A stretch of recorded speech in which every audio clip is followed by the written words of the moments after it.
অঙ্কে বলা আছে এক বস্তা চালের পরিমাণে 0.75 দাম 1800 টাকা হলে তার 0.15 অংশের দাম কত।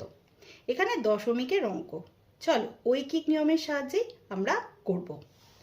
কি লেখা আছে? 0.75 অংশের দাম 1800 বা 1800 টাকা। অতএব এক অংশের দাম কত হবে? এটার নিচে চলে আসবে 0.75 টাকা। অতএব 0.15 অংশের দাম কত? 1800 গুণিত 0.15, নিচে 0.75। দেখো এখানে দশমিকের অঙ্কটা খুবই সোজা।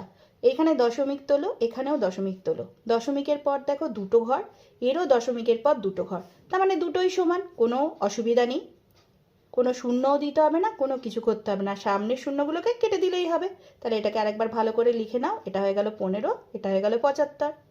15-র নাম তাই 15 একে 15, 5 15 75। 5 দিয়ে এটাকে কাটো, 5 একে 5, 5 3 15, 18 হলো, তাহলে 30, 5 6 30, 0। তাহলে কত হলো? 360। তাহলে তার 0.15 অংশের দাম 360 টাকা। এটাই হয়ে গেল উত্তর।